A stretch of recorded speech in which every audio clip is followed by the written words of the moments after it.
Have you ever said something that was completely misunderstood, even though you thought you were being clear?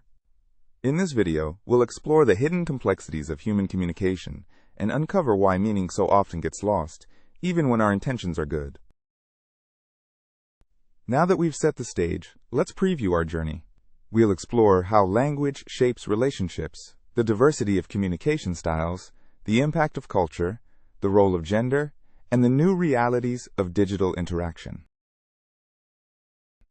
Language is at the heart of every relationship, from family bonds to fleeting encounters. In this topic, we'll uncover how the words we choose can bring us closer together or drive us apart. Let's consider a common scenario: dating. In the United States, dating is a familiar ritual, but in many cultures, the concept doesn't even exist. This difference can lead to confusion and even awkwardness when people from different backgrounds interact. The problem of dating across cultures highlights just how deeply language and cultural expectations are intertwined. Here's how language shapes our relationships, influencing everything from who we connect with to how we express ourselves. Relationship diversity means that we interact with family, friends, colleagues, and strangers, and the importance of each relationship can vary widely by culture. Cultural rituals like dating, courtship, and mate selection differ dramatically around the world, challenging our assumptions about what is normal. Language acts as social glue, helping us build and maintain relationships, but it can also divide and antagonize, depending on how it's used. Let's look at how politeness and speech acts reveal the subtle rules that govern our interactions. Speech acts like making requests, expressing gratitude, or apologizing reveal the underlying dynamics of our relationships. Indirectness and politeness, such as using conditional forms, can soften requests and show respect, but the use of these strategies varies greatly across cultures. Cultural appropriateness means that in some cultures, saying please and thank you within families is seen as creating distance, not closeness. Communication is about more than just exchanging information. It's about building connections and adapting to those around us. Relationship focus means that successful communication is judged by how well it builds or maintains relationships, not just by how efficiently information is exchanged. Adapting to listeners is crucial. Effective communicators consider the other person's style and the context of the conversation. Communication isn't one size fits all. In this topic, we'll explore how our speaking styles shift depending on who we're with, where we are, and the cultural norms at play.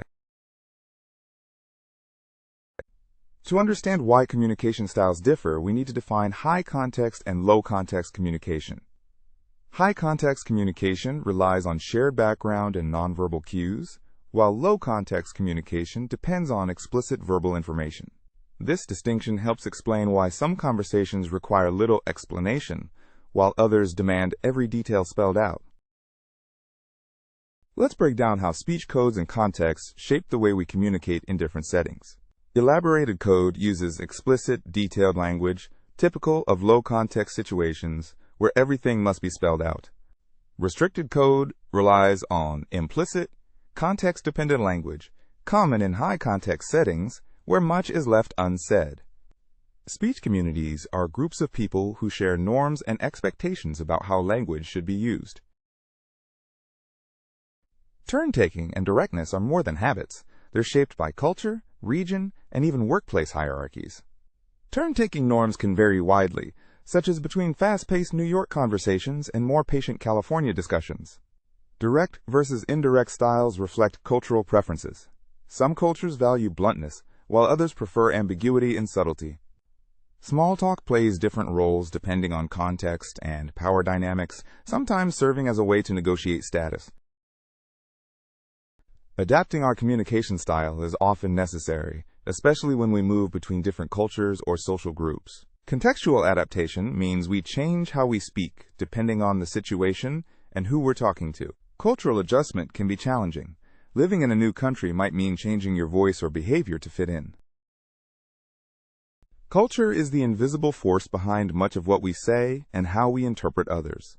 In this topic, we'll see how cultural schemas, scripts, and expectations can lead to both connection and confusion. Imagine a simple phrase sparking a campus-wide controversy. That's what happened in the water buffalo incident, where a misunderstood expression led to accusations of racism. This real-life problem shows how easily cultural misunderstandings can escalate. Let's explore how cultural schemas and scripts guide our interactions and what happens when they don't align. A cultural schema is a set of shared expectations for how to behave and speak in familiar situations. A cultural script is the conventional set of language and actions expected in a particular context, like visiting a Japanese bathhouse. When people bring different schemas to an interaction, it can lead to awkwardness or confusion as expectations clash. Miscommunication often stems from transferring habits across cultures or missing the deeper context behind words and actions. Pragmatic transfer happens when we carry language habits from our native culture into a new one, sometimes causing misunderstandings. Pragmatic failure occurs when we misuse expressions because we don't grasp their emotional or social value in another language.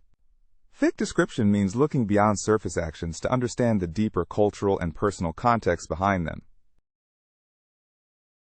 Managing uncertainty and anxiety is key to successful communication, especially in unfamiliar or intercultural situations.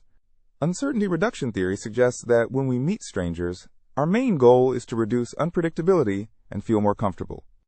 Mindfulness in communication means being aware of our own attitudes, behaviors, and judgments, and adjusting as needed. Gender influences not just what we say, but how we say it and how we're heard. In this topic, we'll examine the patterns, theories, and controversies around gendered communication.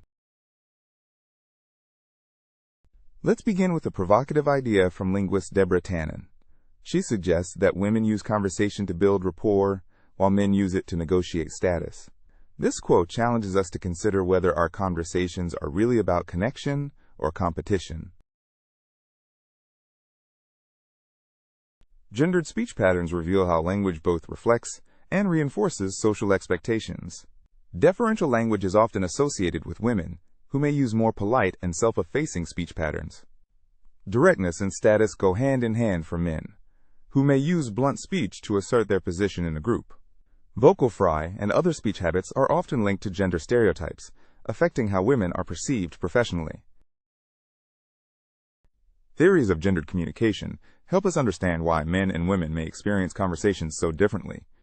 Gender-like theory proposes that men and women speak different dialects, shaped by their social roles and experiences. Standpoint theory argues that marginalized groups, including women, offer unique perspectives shaped by their social position. Muted group theory suggests that language in the public sphere often reflects the experience of dominant groups, muting others. Cultural variation reminds us that gender and communication are deeply intertwined with local norms and values. Global differences mean that women's social position and speech patterns can vary dramatically, from one culture to another. Attitudes toward homosexuality and gender identity also differ widely, shaping who can speak and how openly. The digital age has revolutionized how we connect, but it also brings new challenges.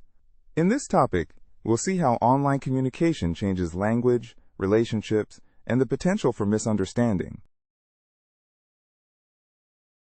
As we move more of our conversations online, we have to ask, does texting and social media bring us closer together, or does it actually push us further apart? This question gets to the heart of how technology is reshaping our relationships and our sense of community. Let's examine how online language use both mirrors and diverges from face-to-face conversation. Online language use often features an informal register, with texting resembling spoken language more than formal writing. Cultural clashes online are common, as people bring different norms and expectations to digital spaces, sometimes leading to conflict. Nonverbal limitations in online communication, like the absence of gestures and tone, can increase the risk of miscommunication. Building relationships online follows some familiar patterns, but also introduces new dynamics. Communities of practice form around shared interests, driving online friendships that may be less tied to demographics. Self-disclosure, or sharing personal information, can deepen online bonds, just as it does in person. Social penetration theory explains how relationships, including online ones, move from superficial to more intimate topics over time. Miscommunication in digital spaces is common, but understanding the sources can help us navigate these new environments. Language ability can be a barrier in digital spaces, with non-native speakers facing unique challenges. Politeness and register expectations often don't transfer smoothly online, leading to unintended rudeness or misunderstanding. To compensate for missing nonverbal cues, people use emoticons, punctuation, and NetSpeak, but these tools have their limits. Human communication is never static. It's a living art shaped by culture, context, and technology. As we've seen, embracing the complexity of communication, seeking true understanding, and adapting with empathy are the keys to building meaningful connections in our ever-changing world.